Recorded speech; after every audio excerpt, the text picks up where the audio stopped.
present to you your 2013 Grand Valley State Lakers.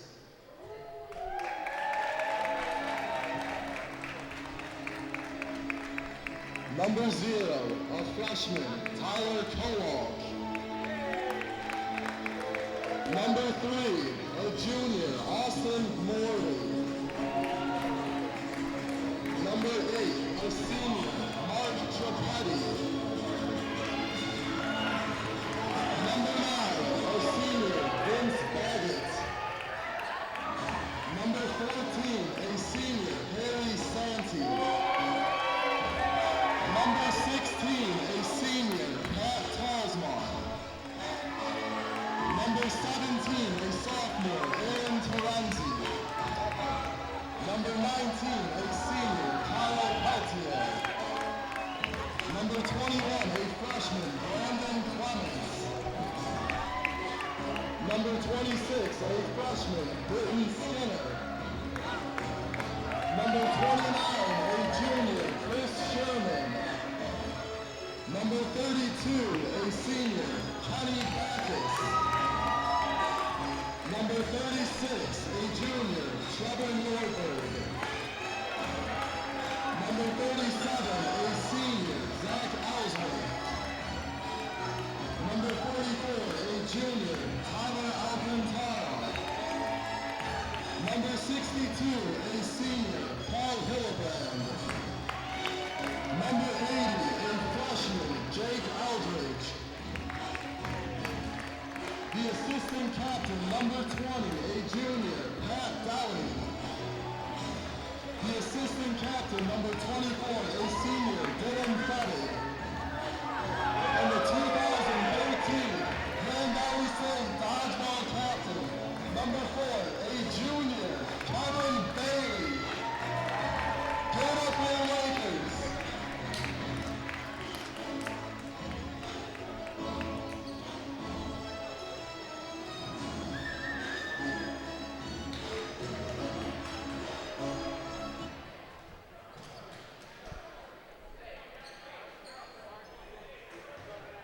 And now you've seen the player introductions for Grand Valley as the dodgeball team gets ready for the national anthem.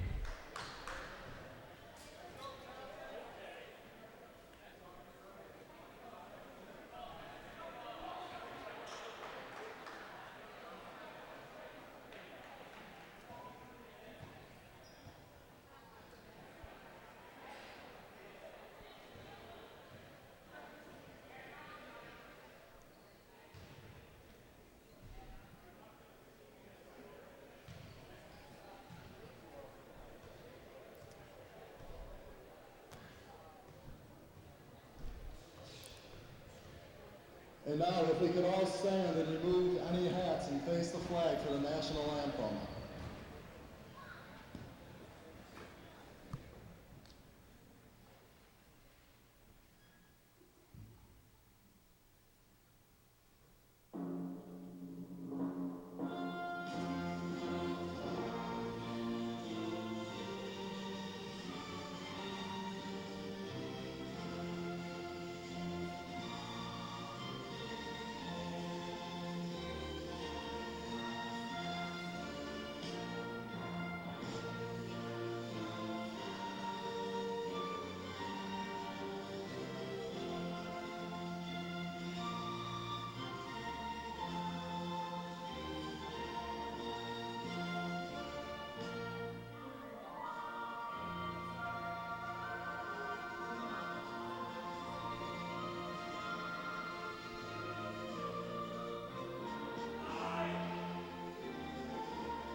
Well, you know, Greg, I'm pretty excited for this matchup here. It should be pretty close. It is an exciting game. It should be a very close matchup between two of the top-ranked teams in the state of Michigan. Grand Valley is the favorite in this game. They are expected to win, particularly at home where Saginaw Valley has never beaten them. But this rivalry game is one where the results tend to be a lot closer than in other games where in the 6 years we've been playing this game, Saginaw has taken 2 of the 6 games. Yeah, and the crowd definitely is getting really excited for this match up here. They're all pretty excited for a very close match at the Battle of the Valleys as this rivalry game takes place. Absolutely. We're just about to get going here. There are 10 balls in the middle of the court, and those 10 balls are live on contact, so we will not have to wait for the action to begin. That is right, and 15 players on each side get to start as we get ready for the opening run. Head referee Matt Zinn will give the signal.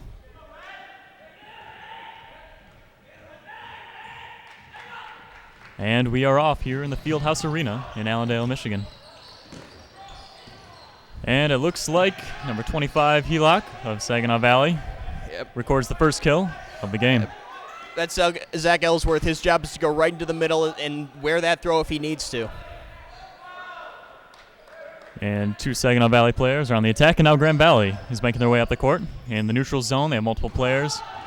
That's 2 hits for Grand Valley. And it appears 1 kill. 2 kills have been recorded. Early ball advantage for Grand Valley. They have 7 of the 10 balls, and they will try to hold that advantage for as long as they can. And Grand Valley. There's a bit of stoppage in play. Shot clock violation. And that's another thing we want to go over, the shot clock here in dodgeball. How exactly does that work? Absolutely. So just like in basketball, the team with the balls has to throw a ball in a given amount of time so that nobody can hold the balls for multiple minutes waiting to line up their next throw. And so the way that works is the teams get 15 seconds on each side to make their throw. Now, the throw has to be playable, so they can't just spike it at the ground. They must add a player on the other team once every 15 seconds. And one thing you'll notice, Saginaw Valley doesn't have any of the balls on their side. Why is that? They do not have any balls because on the shot clock violation, the penalty for not getting the shot clock is just like in basketball. It's a turnover. You have to turn over all the balls in dodgeball. And 3 more Cardinals of Saginaw Valley have been killed. Yep. And Grand Valley continues to press. Good block there by number 16, Talsma. Excellent block by 16 Talsma. Grand Valley gets the ball advantage back after about half a minute of not having it. And, of course, you'll notice a lot of great blocks by Saginaw Valley. They're regarded as one of the best defensive teams in the league this year. And you can see their preferred defensive alignment. Those 2 players in the middle, 13, Tori Poplinski, and 25, are the main catchers. They are without blocks because they are the players tasked to handle that, being put in that situation to not receive a block. And Grand Valley continues to press deep in the neutral zone. Grand Valley can stay on the attack as long as they want to here. Saginaw is going to have to play defense, but having watched Saginaw many, many times over the years, it is at times their preference to play on the defensive end, so they are not uncomfortable in this situation.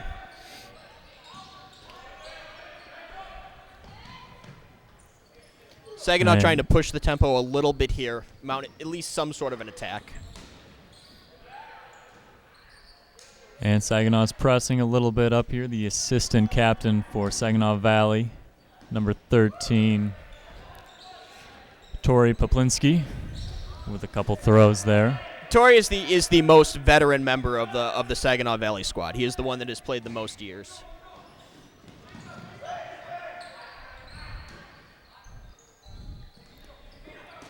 And it appears that Saginaw Valley owns the ball control here. They do. This is where they want to be. Notice that when Saginaw has the ball advantage, they still want to play out of their own end. That's just the preference of the teams. That's how they practice. And Grand Valley is more likely to push up with the ball advantage. And Trevor Nordberg, the assistant captain, has been killed by Saginaw Valley. He's out for Grand Valley right now. As Grand Valley went on the attack. And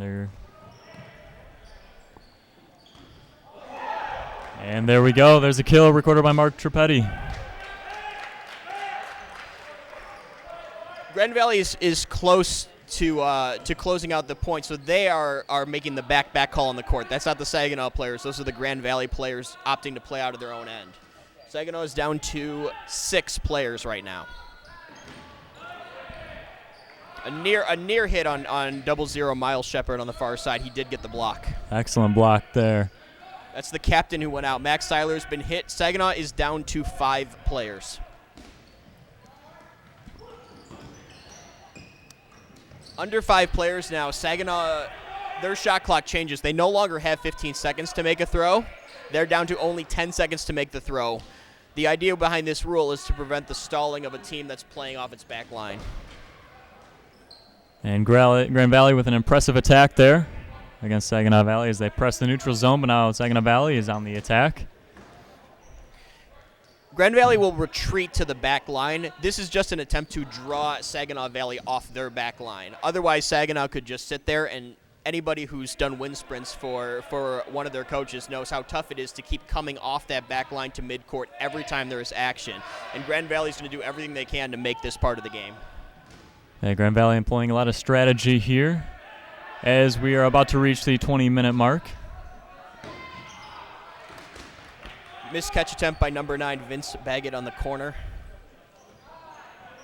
Grand Valley still playing with more than 10.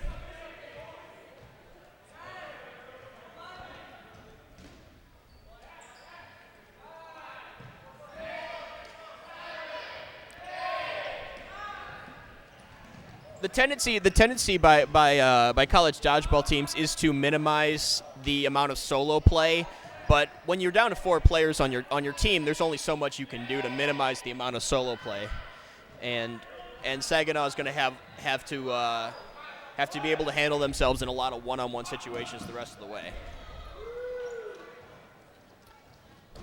And Tyler Alcantara with the kill.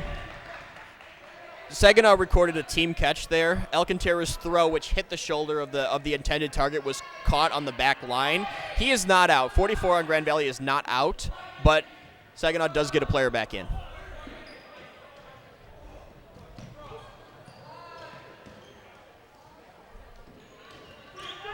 Near miss there by number 3, Austin Morley on Miles Shepard.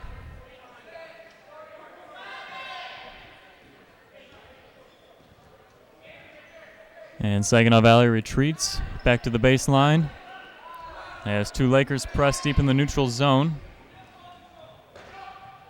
Now Saginaw on the attack. Nice block there by number 3, Austin Morley.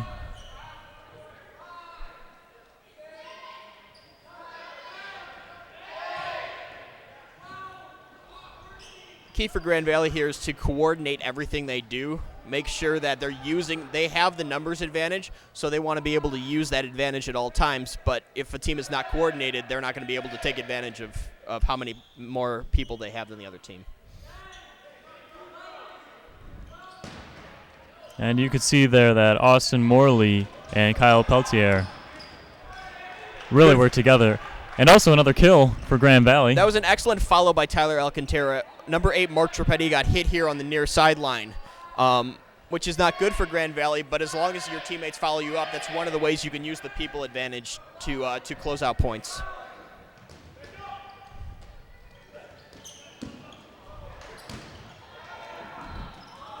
Excellent block by 16, Pat Talsma.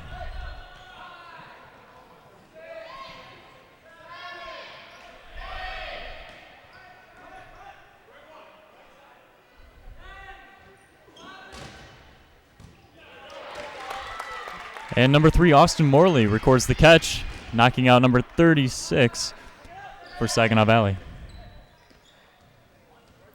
One of the things Saginaw Valley is doing here at the end of the point is they're spread out to the edges of the court, because if they were to not do this, what would happen is Grand Valley would be able to outflank them from the sides. So that's why you see the 2 Saginaw players playing opposite sides, even though most of the time the point is to play with great teamwork in the sport of college dodgeball.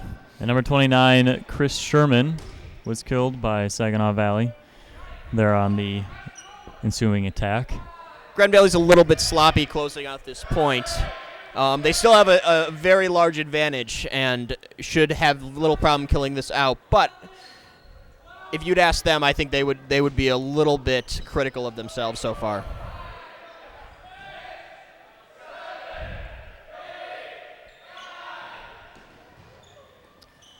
Saginaw Valley staves off the shot clock, and excellent block over there by number 23, Good Nate recovery Krause. there. of Saginaw. Shepard has been eliminated. Now it's down to one player for Saginaw Valley. Number 23, Nate Kraus, the senior from Midland, Michigan.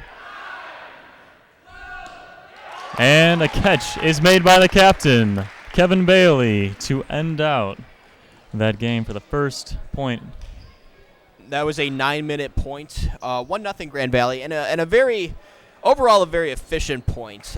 Saginaw was able to run about 4 minutes off the clock there at the very end, but Grand Valley was never in danger of losing that point. And that was Grand Valley's 54th point of the season. They have yet to give up a point. They are 54-0 when it comes to points on the season. And that is both the highest number in the NCDA, and obviously the more prideful one, I would think, if you would ask the players, Mark, is the 0. The 0 is the one that they would take most pride in.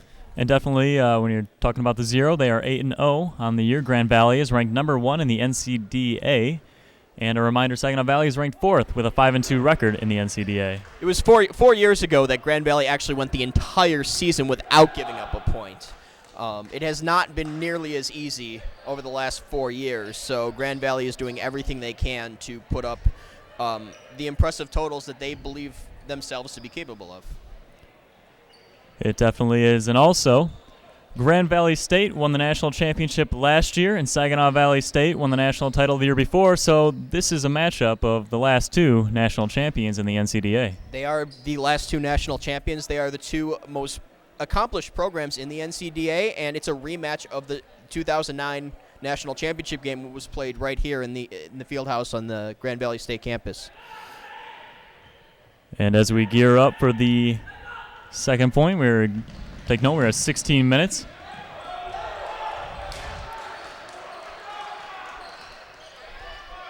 Number 25, Trevor Milak, records a quick kill for Saginaw Valley. As Saginaw Valley is on the attack. An early ball advantage for Saginaw Valley. And a catch made by Austin Morley to eliminate one of the Cardinals of Saginaw Valley. And that's really a critical error. One of the things that you want to make sure you don't do with the ball advantage is to throw a catch, because you have the advantage, and when you have the advantage, you need to be able to use that, especially if you're an underdog in this game like Saginaw Valley is. It's a mistake they can't have. And for it to happen so early in the second point, too, that's definitely critical. Yeah, whatever they were saying in the pregame speech before the point, that's not what they wanted to happen there. We now have 2 of the 3 Saginaw Valley captains are out. And Nathan Council, number 52, the last one eliminated for Saginaw Valley. One of the things that makes the sport of dodgeball so interesting is just the nature of having the jail means that you are sometimes going to play with different combinations of people on your team, and sometimes you'll get a situation where all your best catchers are in the outline or all your best throwers are in the outline, and whatever combinations on the court, you have to make that work. And now Saginaw Valley with the ball control here, as Grand Valley is about to go on the attack. Grand Valley is working without the ball advantage here, which means that their throws are not going to be nearly as high or hard or catchable, because there's only so much you can do when you don't have the balls. You're just more limited in what kind of shots you'll get. And really looking at it, that was the first time Grand Valley really didn't have full ball possession in this game. Which is, I mean, having that ball advantage, Mark, will make you look really, really good. And that's exactly how Grand Valley looked in the first point.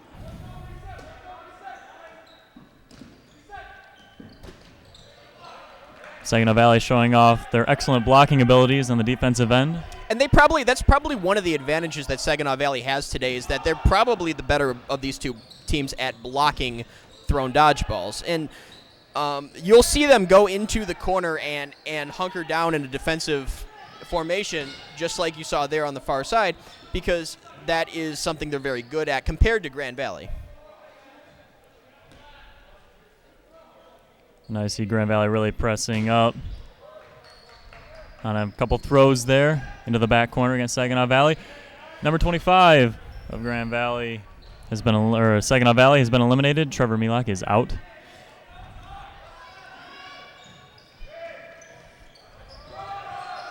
It appears that Saginaw Valley's strategy is to play really aggressively off the back line and try to attack Grand Valley when Grand Valley is in the neutral zone. That was actually a very good example of them doing that, but overall they have not enjoyed very much success with that strategy so far. And Austin Morley of Grand Valley has been eliminated by one of these Saginaw Valley Cardinals. And you can see it right now. They're staying on the back line. They're staying on the baseline as they get ready for the attack, get ready for Grand Valley to throw the balls. And Grand Valley's been very effective in throwing the ball, but very briefly there, Grand Valley got the ball advantage, and they were about as aggressive as any team will ever be as both sides went on a full attack. And they didn't hit anyone, but you could tell that they are very comfortable in full-on attack mode. And you can see that here. They have 6 balls here on the ensuing attack.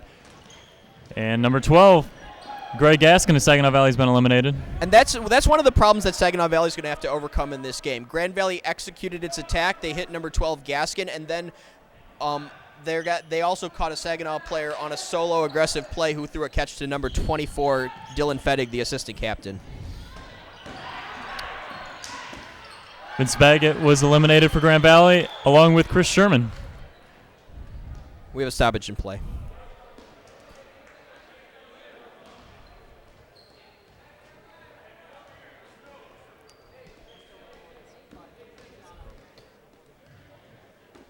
Timeout, Saginaw Valley.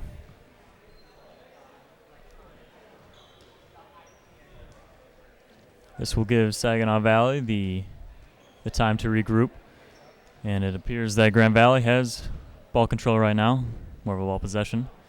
So we will see what can happen here for Saginaw Valley and Grand Valley coming out of the timeout.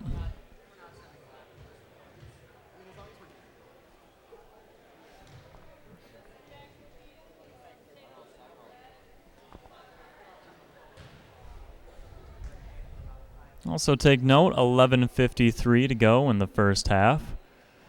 And Grand Valley is up 1-0 here at the Fieldhouse Arena in Allendale, Michigan.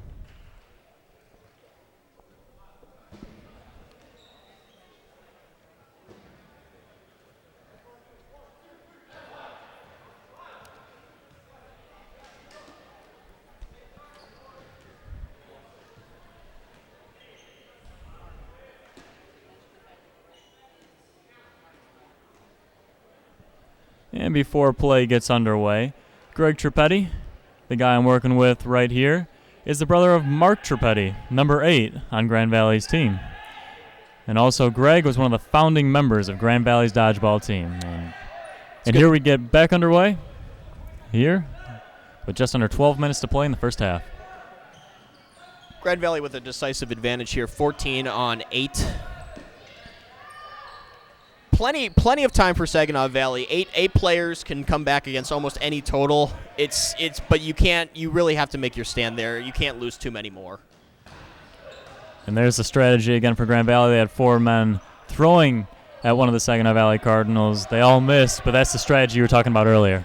This is very common for Grand Valley. When they attack, they're going to come heavy from one side against Saginaw because Saginaw likes to set their defense and stand back there. So there's no reason to spread out the offense against Saginaw when they're already compact in the corner anyways. Saginaw's defensive strategy is actually fairly uncommon. You don't see it very much. It's something they've been doing for years and years and years, but it's more times you see players like Grand Valley on the defensive end where they'll spread everything out and make you cover the whole court as far as your throws. And with about 10:50 to go in the first half, Vince Baggett was eliminated for Grand Valley. Great defensive play there by the assistant captain, number 13, Tori Poplinski, for Saginaw Valley as they went on the attack, but now they're retreating. A little bit more aggressive here by Saginaw. They're not on their back line. They realized they needed to change up something, so they're off the back line. They're attacking more in the neutral zone. They have a small ball advantage, but Grand Valley has been the more aggressive team by far through the first 15 minutes of play.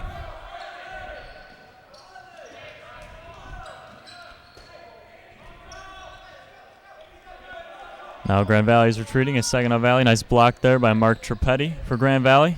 That throw surprised number 8, Tripetti, and it's because it came from a lefty. And Saginaw Valley is famous for producing a lot of left-handed throwers. But if all you do is see right-handed throwers in practice, that angle can really sneak up on you.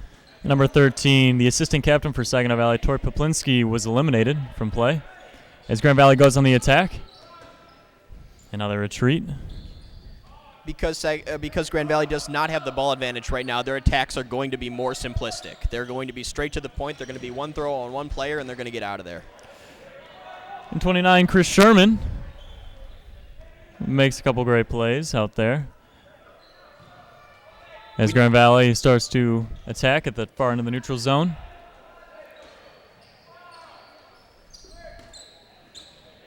Joe McCumber, the sophomore for Saginaw Valley, has been eliminated from play. Ooh. A throw into the corner hits number 19, Peltier. It was a blockable throw that was made into the corner, and sometimes you have to rely on your teammates to get there and make the block.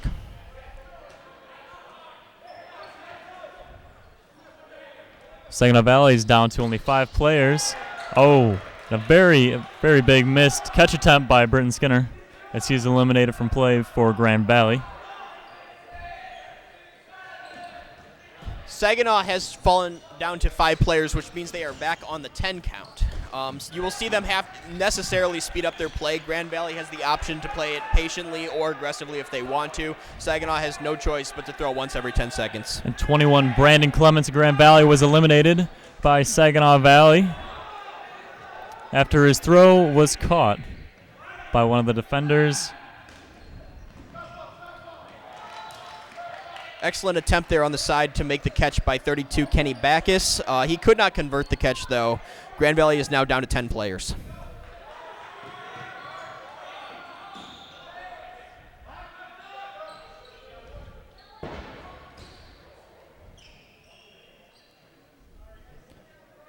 It is 10-on-6 right now. Grand Valley with the advantage, but Saginaw Valley with the ball advantage. This is as close as Saginaw Valley has been to taking a point. This means that coming out of the last clock stoppage, they actually did a really good job making sure to first set their defense. That's what you have to do first to make a comeback, because you can't get your attacks set until you have that defense shored up. They did an excellent job showing up the defense and are now picking apart the Lakers at a very methodical pace, one by one. Yeah, as Dylan Fettig, the assistant captain, was just eliminated for Grand Valley as their numbers start to dwindle. It's now going to be on Grand Valley to make the next adjustment. Their attacks have gone ineffective now that Saginaw has changed what they're doing defensively. So Grand Valley is going to have to stop just attacking from the one side. They're going to have to coordinate something, or they're going to have to get back and play off their back line. Now you can see Saginaw Valley retreating to the baseline, and now they go on the attack. Captain Kevin Bailey is moving on the close side for Grand Valley, getting up for an attack. For the first time in this point mark, the clock is becoming a factor. We're down under 6.5 minutes, and both teams have about half their squad still on the court. That if either team is to score at this point, they must close it out within the time left in the first half. There is no half points in dodgeball given for being ahead in the point when time expires. That is a critical factor, definitely in the minds of both teams. Here, and you can definitely see Saginaw Valley looks a little bit more aggressive than they have in the rest of the game, the previous portions. Saginaw Valley has played a lot better since they simplified their overall approach to just simply survive. When they go into that lockdown defense, just try to survive as long as possible, they're as good at any team in the league. If they get into a running match with Grand Valley, they're not going to last as long as Grand Valley will. Grand Valley simply has more numbers, and they're better at doing tactics on the run. Number 38, Max Seiler, the captain of Saginaw Valley, has been eliminated from play. And that's a big throw because it puts Saginaw Valley right back on the count, and they can no longer sit in their defense as they were just a minute ago. So just to review, Saginaw Valley now is only 5 players. They have a 10-second shot clock right now. Down to only 8 players, Grand Valley is going to lean on some of its senior leadership to handle a lot of the throwing here. Mark Trapetti took the last throw. It's going to be number 4, Kevin Bailey, right here.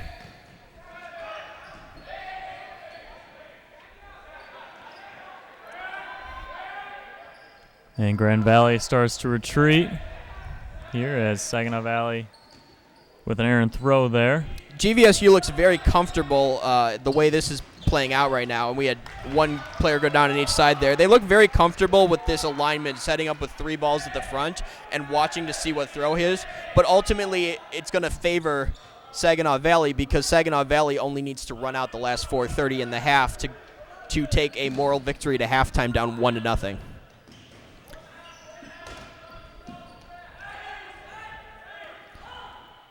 And stoppage in play, timeout, Saginaw Valley.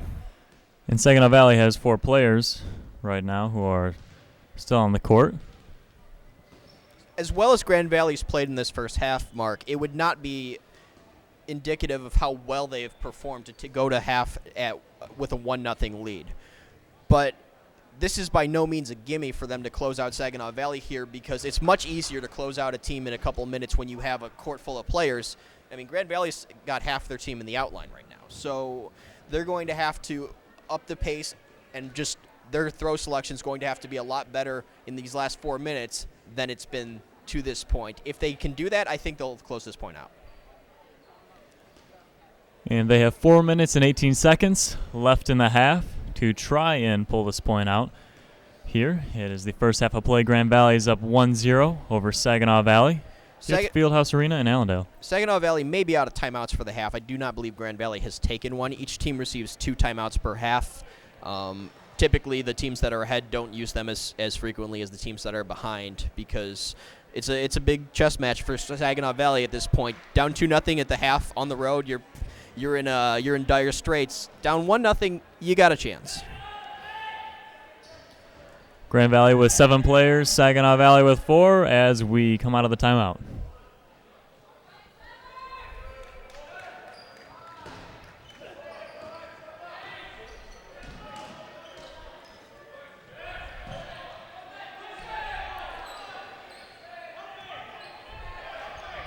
Couple pump fakes on both sides. As Kevin Bailey's throw falls and hits number 31 of Saginaw Valley for a kill. He was at the very last moment he could get that ball before it went over the neutral line mark, and Bailey waited till the very last second and took him out.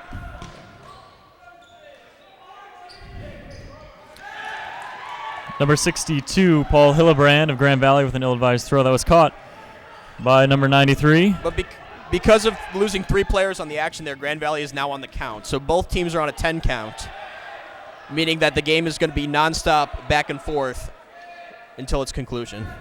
And Grand Valley down with 4 players. You're 4-on-3 with 3 minutes and 15 seconds to play in the first half. Both teams are making it a point of emphasis right now to square up for catches that the other team is throwing. And the reason is as much about practicality as anything else because it's simply an easier play to catch a ball that hits you in the chest than it is to run from the edge of the court to your opponent and make a throw. Saginaw Valley will press. And number 20, Pat Delling was eliminated for Grand Valley. Pat Delling saw his opportunity there to make a game-changing play, but it was not the opportunity he was looking for, and he just saw that a little bit too late as he tried to pull back at the last second. Austin Morley, Kevin Bailey still in for Grand Valley along with Harry Santee as it is 3 versus 3 with 2.5 minutes to play in the first half. The captain for Grand Valley, Bailey, is by far the best player remaining on the court, and if Saginaw wants any chance to close out this point, they are not going to be able to do it with Kevin Bailey on the court, and they need to find a way to get him out very soon. Grand Valley pressing. Nice block by Saginaw Valley and a throw by Austin Morley.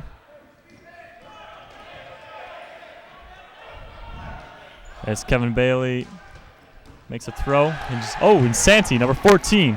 Harry Santee's been eliminated for Grand Valley. Saginaw Valley now with the advantage 3-2 with 1:45 to go in the first half.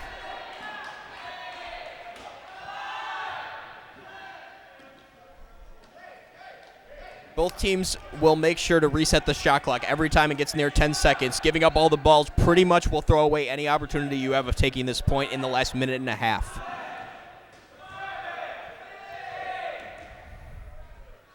And Grand Valley hanging around midcourt, pressing the neutral zone a little bit. Minute 18 to go in the first half.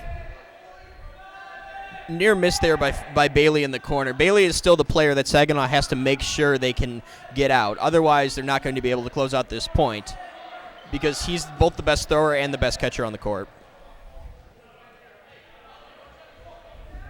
You've also noticed very good defense, very good blocking by Saginaw Valley. Yeah. Especially number 52, Nathan Council, one of the assistant captains for the Saginaw Valley We're squad. down to the last 50 seconds of the half, and now Grand Valley's mentality is going to shift from closing out the point to making sure to protect themselves and take it to half 1-0. There's still a chance to close it out, but only if a team gets a catch are they going to have a realistic chance to make this point closed.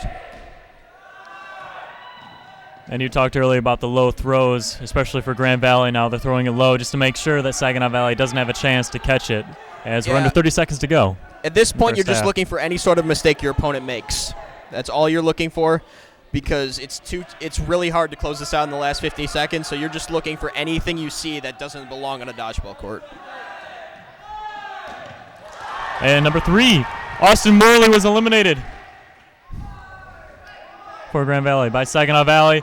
There is no time left as the first half comes to a close. Grand Valley up 1-0 over Saginaw Valley. Absolutely. Very tightly contested half. Very well played. Saginaw needed to, at some point, sit back and let Grand Valley come to them, and when they did, you saw the talent of the teams kind of evened up right at that point. And also you notice Saginaw Valley definitely played more offense than we expected coming in here later on in the first half. Yeah, and I think that was just a simple adjustment, Mark. They were doing the game they wanted to play, and their attacks simply were not working. They were throwing a lot of catches. They were getting themselves into a lot of trouble. It was not the result they wanted, so they took a timeout and adjusted it. That they did. They did very well on that. As we get ready for the second half here from the Fieldhouse Arena in Allendale, Michigan. Both teams are being talked to by their captains and assistant captains, getting ready to strategize for the second half. Now, what do you think we can expect from both teams? Saginaw Valley definitely goes into half with momentum, being down 1-0. Well, each of the last 2 times Saginaw Valley has beaten Grand Valley, they've needed overtime to do it. So Saginaw is not in a situation where they are unfamiliar right now. In fact, 3 of the last 5 games between these 2 teams have gone to overtime. So Saginaw will slow down play. They will play for 1 point in the second half. If they can get that 1 point, they'll move into an overtime system that allows them to go 6-on-6 against Grand Valley's best. It's not ideal, but it's their best opportunity at this point. And what do you think Grand Valley is discussing right now in their huddle? Grand Valley needs to make the adjustment to Saginaw's adjustment. For the first 2/3 of that half, Grand Valley was a dominant team. They were by far the best team of the 2. They were playing with 14, 15 players a lot of the time. They were just so much better. But when Saginaw made the adjustment to first show up their defense and secondly just waiting for Grand Valley's mistakes, Grand Valley became a bit uncoordinated. So what they got to do is they got to regroup and they got to make sure that they're not giving away free outs. They still are the favorite team. They have a 1-0 advantage at half. They're in a very good position. They just have to make sure that when they close out, they do it by playing good, sound, smart dodgeball. And that is what they will look to do. Grand Valley still 54 points on the season, haven't given one up, and they don't look to give one up anytime soon in this match. They played very well in the first half, and they look to continue it, and they want to make sure they play good offense and defense as they move through the second half.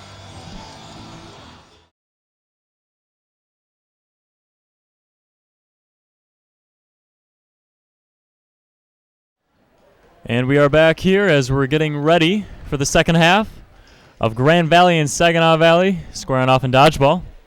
It was a very intense first half. As you saw, the fans are getting ready for the second half to become underway.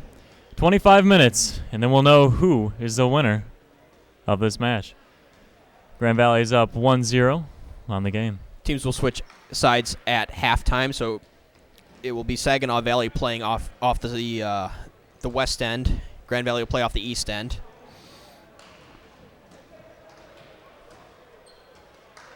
Captain Bailey joins the huddle, give the quick pep talk. They'll get the teams back on the line, and they'll go at it. 25 minutes to decide this game. There is no point limit. They could score as many points as they're able to in the 25 minutes. In the first half, that was just 1. But in the second half, it could be 4. And 15 players starting on each side of the court. 15 for Saginaw, 15 for Grand Valley. 10 balls, 3 on the edges of the neutral line and 4 at half court as they get ready to get underway for the second half. The teams will play with both blue and red balls. The reason for that is, according to the rules of the NCDA, each team gets to use 5 of its own dodgeballs for the match. Dodgeballs are standardized by the league, but that's only a general rule. If you prefer a more inflated ball or a less inflated ball, you do have the liberty to do that to the balls without the other team checking within reason. And as the head referee calls it, the second half is underway. Here as Grand Valley has the ball control here to begin. Very and interesting. The head referee is making a call. We had a false start by both teams. We will reset play. They did not call a foul on either one of the teams. There will just be a play reset. Referee's error. And again, 15 players on each side and 10 balls here on the court as we get ready for the second half to get underway for Actually, I second stand time. corrected. A false start was called on Saginaw Valley. The captain, Max Seiler, will accept the penalty by starting the game in the jail.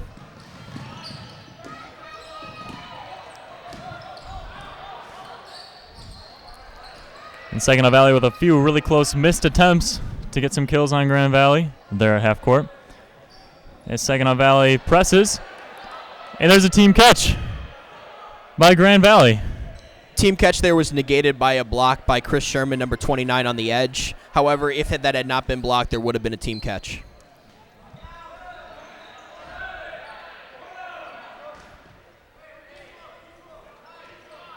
And Grand Valley is pressing up. They have 4 players deep in the neutral zone. Now they retreat as Saginaw Valley is running up the court.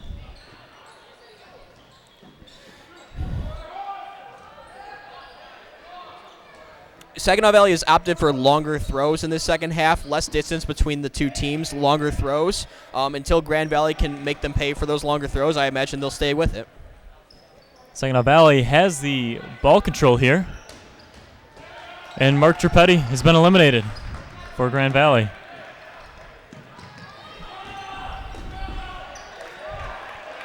Excellent catch by number 20, Pat Delling, for Grand Valley.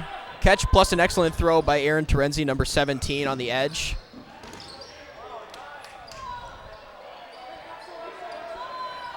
Very close call there on Miles Shepard. As it appears he got hit, but there was a deflection off the ball. In dodgeball, you do get the opportunity as a player to make your own ruling as to whether you're in or out. The ref can overrule you if he feels like something is going wrong and you're being a little bit too giving yourself a little bit too much of the benefit of the doubt. But the first time, pretty much everybody has the opportunity to rule it. Number 32, Kenny Backs of Grand Valley, has been eliminated.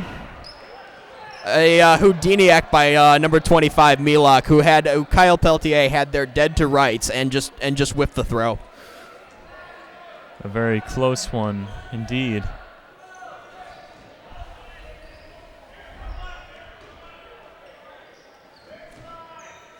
And Grand Valley is back at the baseline, playing very defensively. They only have 3 of the 10 balls on their side. I think right number now. 4, Bailey, may be unhittable. I just like it's him, it's your ball. They never seem to meet.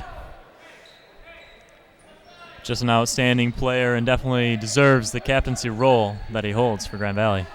Grand Valley has been playing this half with a severe ball disadvantage. This is an adjustment that Saginaw made at half where they are only going to attack with 1 or 2 throws every time down, which means you see a lot of people coming to the line on the far side and they'll pump fake it because they have no intention of making that throw, but they want to hold as many players as they can.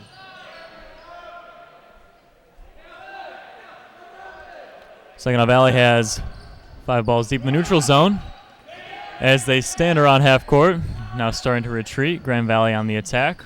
What Saginaw's doing different here, Mark, is they're setting up with offensive structure every time down the court. They're getting to the throw line. They're setting up with offensive structure. The point is that they're not being overly aggressive. They're, in fact, being very passive, but they want to take away Grand Valley's ability to hit them in the neutral zone, and the way they do that is to work as a team together. Excellent block there by Kevin Bailey, the captain of Grand Valley, to divert a throw by Saginaw Valley as Grand Valley went on the attack but now has retreated. And Saginaw Valley setting up that offensive strategy again that you were talking about. You can see it, 3 people on the far side, 2 players close. And so many of the players up at the front for Saginaw are both their most senior players, and also they're just looking to block. Like, there's a lot of players up there who have no intention of making throws. There's an excellent catch by Zach Ellsworth, number 37 on the back line, and that's how you break Saginaw Valley out of that offensive formation. If you catch them, they'll have neither the balls nor the amount of people needed to execute this. And once again, that's the senior leadership we're seeing by this Grand Valley squad. And another excellent catch. Wow, number 62, Paul Hillebrand, with another elimination by a catch for Grand Valley. The reason Grand Valley's given up 0 points this year is every time they've been backed up like that by a team with the ball advantage, they've been able to catch their way out of it, and it's an advantage they think they have this year that they didn't have in prior years.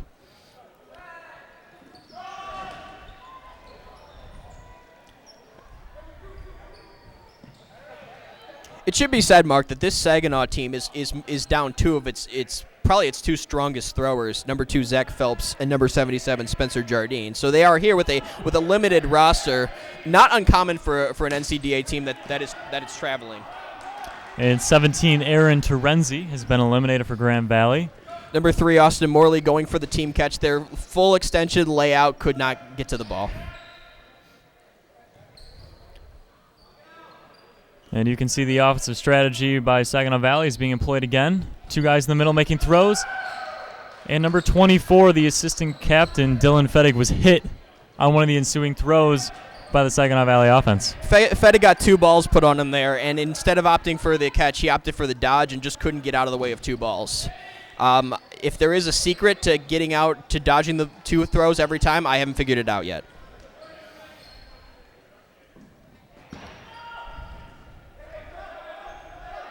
And Grand Valley is retreating a little bit. What you'll notice here is a little bit of frustration setting in the Grand Valley side. There are some of their players who are very comfortable playing at this pace, and other players are playing a little bit too fast, and they're putting themselves in position to get hit. This is exactly what Saginaw Valley is anticipating happening.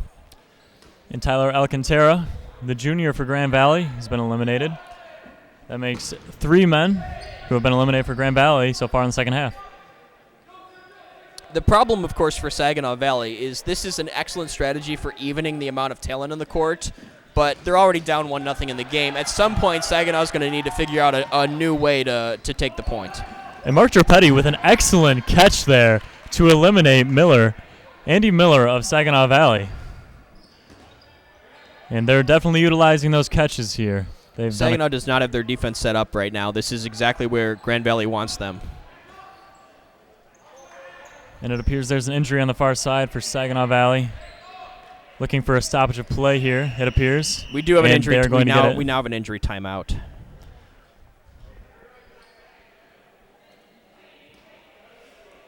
It appears that something happened to his knee on the play. He had been trying to stand, but that cannot bear weight right now, so.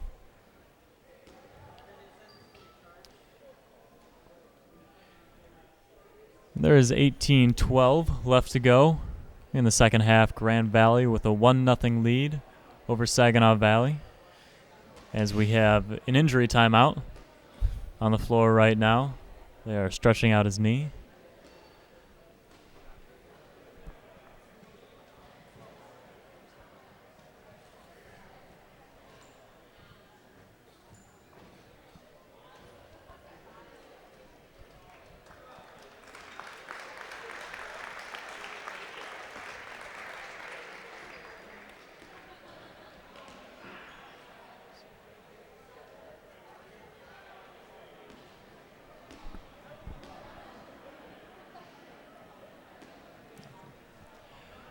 And it appears he is back on his feet. And it appears that he will try to continue to play. You'll be able to keep an eye out for him. He's got the pink socks and the lime green neon shoes.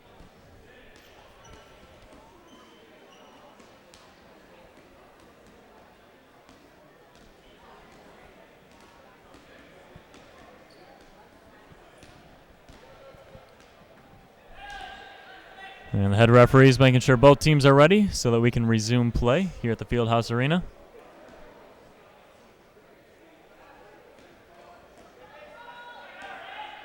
Seven players for Saginaw Valley. And 13 for Grand Valley. Grand Valley has the man advantage here.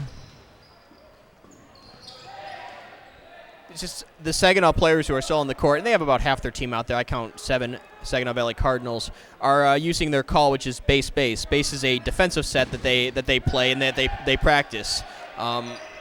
They will sit back there patiently as long as they need to in order to get Grand Valley to make catchable throws. And Pat Delling was eliminated by a catch earlier, and now number 9, Vince Baggett, has been eliminated for Grand Valley. Both number 4 Bailey and number 36 Nordberg put the throw on Milok there on the side. They both hit him. Either one's good, but sometimes you get 2 in the same spot and they hurt a lot. That's right, and as you said earlier, it's hard enough to avoid dodging one ball, and he just couldn't get out of the way of both there. Grand Valley is now on the ensuing attack. They have the ball control here, also the man advantage. There's a little bit of hesitance in the Grand Valley attack, and that just has to do with who's on the court, who's at the top. As more and more inexperienced players have to take a leadership role, it's very natural to expect that it's going to be a little bit more hesitant. 62, Paul Hillebrand of Grand Valley has been eliminated. He got hit on the hand by a Saginaw Valley throw. And Mark Trippetti makes an excellent throw on number 29, Joe McCumber, to eliminate Joe McCumber of Saginaw Valley. And then he made a catch. An excellent play there by Mark Trippetti. And now we see number 17, Aaron Terenzi of Grand Valley, eliminated, along with number 12, Gaskin of Saginaw Valley. Saginaw went from 6 players to 2 players very, very quickly there. Grand Valley was able to layer their attacks, and every throw they made hit. Another catch, and Saginaw's down to their last player.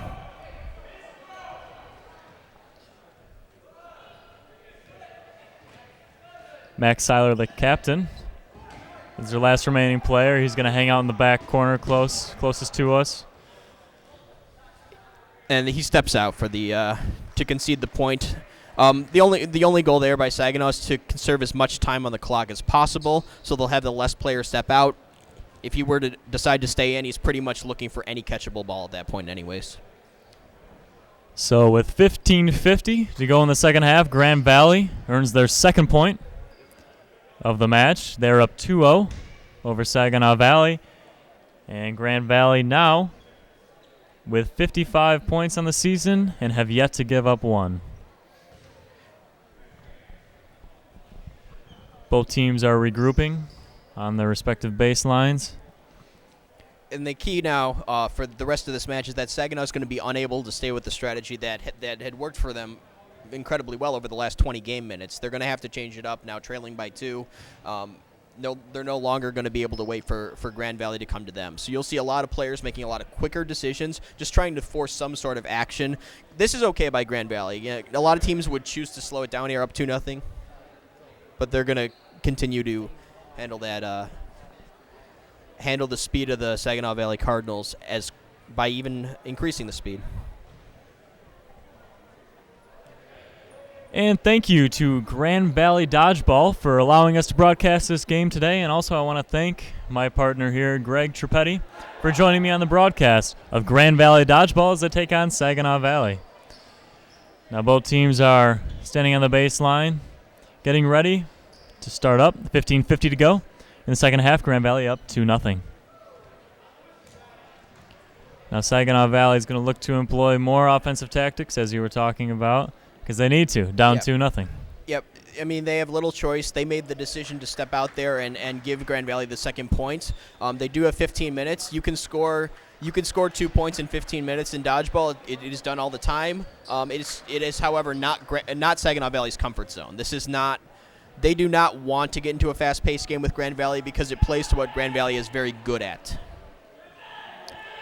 And again, Grand Valley, number 1 in the NCDA with an 8-0 record. Saginaw Valley is 4th in the NCDA. And right off the bat, number 36 of Saginaw Valley, has been eliminated from play.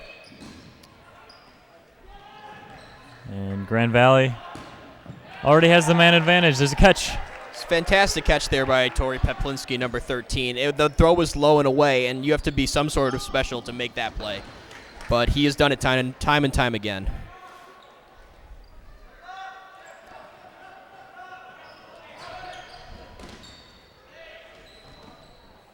And Grand Valley is pressing into the neutral zone, pressing deep in the neutral zone. Oh, and a missed catch by Gaskin, number 12, Saginaw Valley. Kill recorded for Grand Valley on that play.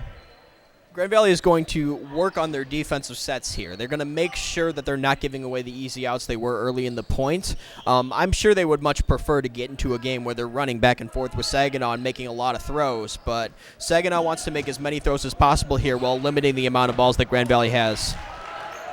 Number 20, Pat Delling's been eliminated for Grand Valley. Saginaw Valley with an excellent play, hitting him right in the chest that he just could not wrap his arms around. Saginaw Valley on the attack, couple long throws. And a team catch. Team catch. Team catch there for Saginaw Valley. In the scrum, though, there in the middle, number 19, Kyle Peltier, was able to hit Peplinski and get an out of that, even though Saginaw doesn't lose any players overall with the team catch. There's been a catch on the far side for Saginaw Valley, eliminating number 32, Kenny Backus of Grand Valley. And it looks like Saginaw Valley is getting the momentum here as they look to go on an offensive attack.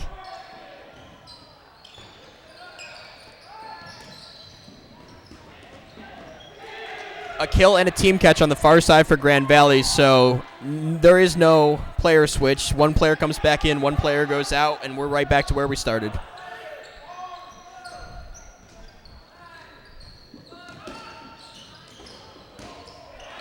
Excellent catch there by number 17, Aaron Terenzi, to eliminate number 80, Miller of Saginaw Valley. You're going to get a lot of solo aggressive play here by Saginaw players, just trying to force some sort of activity by the Grand Valley players. They cannot sit back and allow Grand Valley to control the balls, because that, at absolute best for Saginaw, would mean a 2-0 victory for Grand Valley. And you notice Saginaw Valley is hanging out the baseline right now. Don't have too many balls to use as Shepard has been eliminated.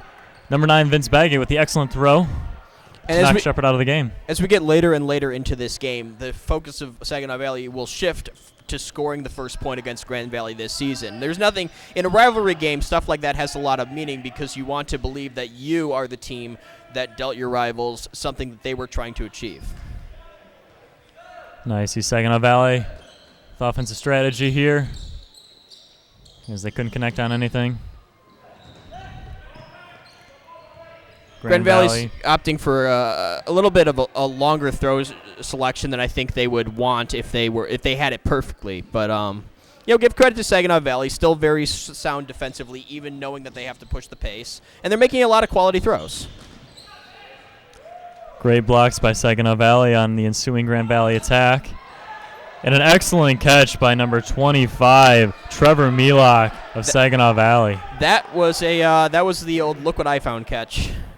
What you found was a dodgeball. That was excellent, and eliminated number 24, Dylan Fettig. And also number 19 of Grand Valley, Kyle Peltier, has been eliminated from play. Saginaw is better than most of the teams in the NCDA at putting 2 throws on the players that Grand Valley would say are their better catchers. It's important to do that because those players are going to catch the solo throws. Number 38, Max Seiler, the captain of Saginaw Valley, has been eliminated. Ball was thrown his direction, and it slipped right through his hands. And Saginaw's missed a lot of catch opportunities. Grand Valley's gotten away with a few mistakes today. They're going to have to work very hard to shore up those longer throws that are missing their initial targets. But, you can't replace strong arms in this sport. If you have the strong arms, you're going to get away with a lot more than teams that don't have those arms. And it is 8-on-8 right now. Saginaw Valley with 8 players, Grand Valley with 8. As they're both looking to gain an advantage here. This is about the best possible outcome that Saginaw could have hoped for. There's 11 minutes left. They're still in this point. Grand Valley has not fixed what they've struggled with on defense today. So Saginaw is going to try to keep the pressure on them and just hope to execute enough good throws to win this first point. 2 missed throws by Grand Valley. The attack is Saginaw.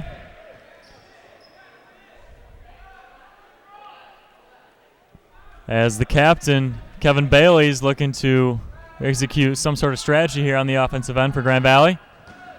And a catch is made by Tori Poplinski, the assistant captain of Saginaw. And that eliminates number 0, Tyler Kowalk of Grand Valley.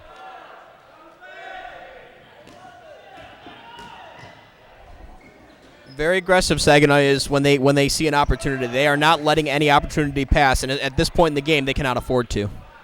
And number 36, Trevor Nordberg, eliminates number 18 of Saginaw Valley on that play, earning a kill. 7 players for Saginaw, 7 players for Grand Valley.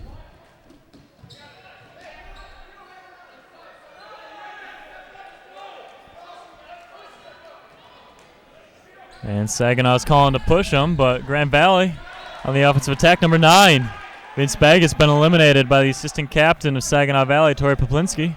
If there's one thing Grand Valley can work on going forward from this game, one lesson they can take out of this game, they have given up a lot of outs with the ball advantage. A lot of people walking into solo throws, just making good attempts, but you don't always get the best results, and you have to work on that as a team. Austin Morley with a great catch, eliminating number 31 of Saginaw Valley, which brings back a player for Grand Valley, which was crucial because they had 6 players before that catch, and if they would have gone one lower, they would have only had a 10-second shot clock.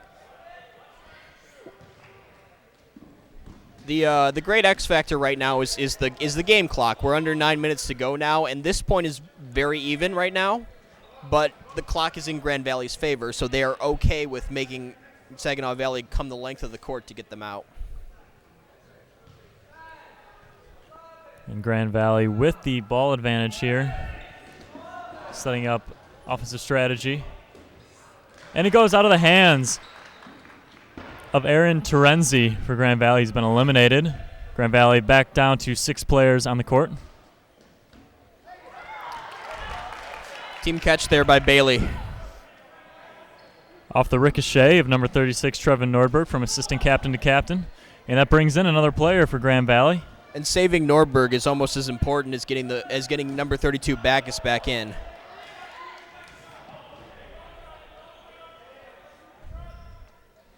Grand Valley on the ensuing attack as they continue to press deep in the neutral zone.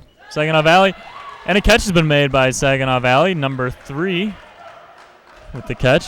A lot of throws coming in above the waist, and this is not uncommon when your arms are getting tired late in a match. It can happen even if you're not intending to, but that's the catches above the waist are what are keeping Saginaw in this game.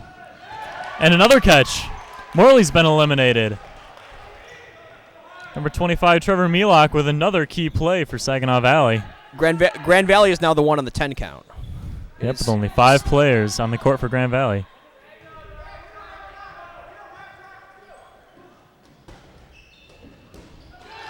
And another catch has been made. Number 20, Pat Delling's been eliminated as number 80, Miller, makes the catch for Saginaw Valley. The Cardinals seem to have the momentum here. It is Saginaw Valley's first strong advantage of the day. They are 8-4 in the player advantage. And just under 6:50 left to go in the match. Grand Valley with only 4 players. Saginaw Valley with 7. Saginaw Valley's team-wide philosophy of keeping their throws low below the knees is really paying off right now. Grand Valley has a lot stronger arms, and so they are not as married to that philosophy, and it's causing them a little bit of problems here, although you could see earlier in the game exactly how effective it can be when you throw above the knees.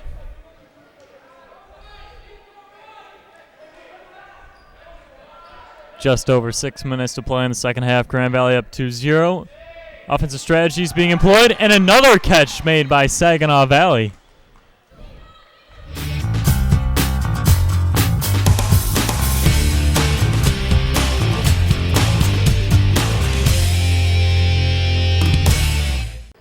And we are back here, GVTV Sports, here at the Dodgeball game between Grand Valley and Saginaw Valley. I'm Mark Washburn, joined by Greg Trippetti. And Grand Valley's up 2-1 here at the Fieldhouse Arena in Allendale, looking to close out this match against Saginaw Valley. Two teams with very, very different goals for this point. Saginaw is not typically a team that closes out points in 5 minutes. That one took them 20 minutes, but they have little choice. They have 5 minutes to tie this game up. They do, and that point that Saginaw Valley got was the first point that Grand Valley has given up all season. And right away off the start, number 44 for Grand Valley, Tyler Alcantara, has been eliminated from the field of play by Saginaw Valley. And Grand Valley is looking to get some offense going here as they set up their strategy. Oh, an elimination has been made. Number 20, Pat Delling. The easiest way for Grand Valley to handle this game is just to make sure to have the ball advantage the entire 4 minutes. Saginaw is going to have to play back at them no matter how few balls they have. And as we stressed at the beginning of the broadcast, it's hard to look good when you have less balls than the other team. And a great team catch was made. Number 37, Zach Ellsworth, took the ricochet off of number 24, Dylan Fettig. So now Grand Valley's back at full strength. You can see how out of their element Saginaw Valley is, having to play back without the ball advantage. It's not part of their team philosophy, but when you're down in the point like this, they have little choice but to hope for the best when they're playing this aggressively.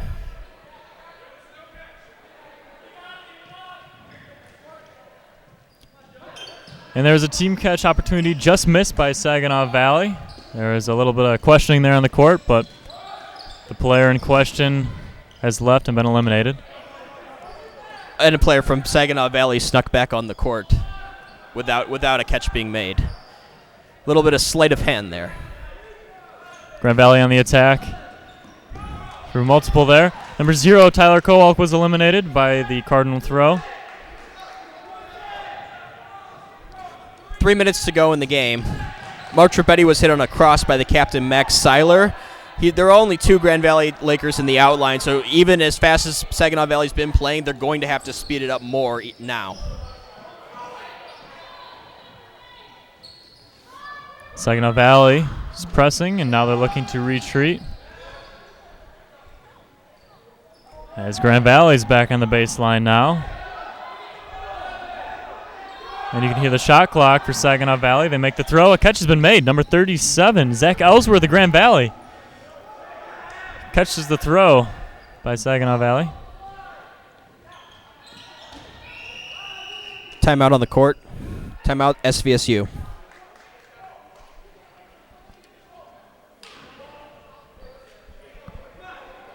And both teams are going to be able to regroup here. 2 minutes and 20 seconds to play in the first half, as Grand Valley is looking to hold out here and win the match, hopefully by a score of 2-1.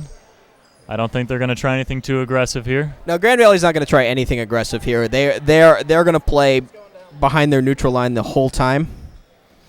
Pretty much their goal is just to make Saginaw Valley throw at them. They have to return the throws because of the shot clock rule, but they have no intent on getting a ton of Saginaw Valley Cardinals out here. They do not. So it's all a game of staving off Saginaw Valley here for Grand Valley. And Saginaw Valley has to be overly aggressive. They have to go into that offensive set. And they seem to do a pretty decent job as they won the last game there and being more aggressive. But the time on the clock, I don't think will allow them to do what they need to. I agree, Mark. And overall to this point, I think both teams have to be pretty happy with how they have played relative to how they expect to play. I think both teams coming in here expecting the game to look a lot like this, and here we are, we're 2-1 with 2 minutes to go in a very close game. And this is why the Grand Valley-Saginaw Valley rivalry could be considered the best rivalry in college dodgeball. You're seeing it right here, very close, 2-1, and Saginaw Valley getting the first point against Grand Valley all season. Isn't that the truth? I mean, just based on the talent of their teams, there's no way that this be a 2-1 game, and yet going into this game, I don't think anyone expected anything different. And 2 Grand Valley players, Harry Santi and Britton Skinner, have been eliminated from play off of 2 very quick throws from Saginaw Valley coming out of the timeout.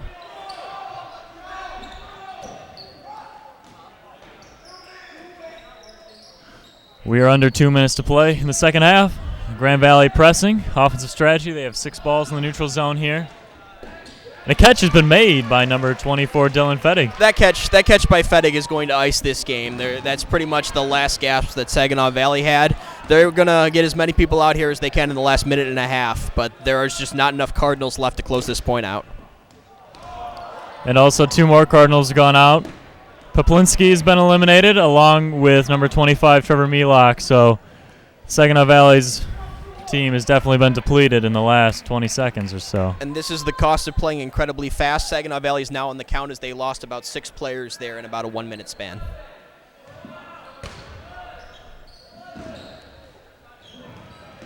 Number 32, Kenny Backus, has been eliminated for Grand Valley by Saginaw Valley. Saginaw Valley is now pressing again. We are under a minute to play here in the second half. You can hear the shot clock going down for them as they only have 5 players left. And Grand Valley is looking to finish this match out here. Stay aggressive. 4 players are left for Saginaw Valley as their captain, Max Tyler, has been eliminated. All of Grand Valley is in the neutral zone right now. Another elimination. Miles Shepard for Saginaw Valley is out, leaving 2 players left for Saginaw Valley with 20 seconds to play. Grand Valley really wants to close this point out here, but they'll allow Saginaw to sit on it if they want to. It's the equivalent of taking a knee in football. If Saginaw wants to let another the last elimination guy stay in, then he will. Right there, number 12, Greg Gaskin of Saginaw has been eliminated. And 3 seconds to go. The kill has been recorded by Saginaw, but that's going to end it out there. The final buzzer sounds. Grand Valley claims the victory, 2-1 over Saginaw Valley, here at the Fieldhouse Arena in Allendale, Michigan.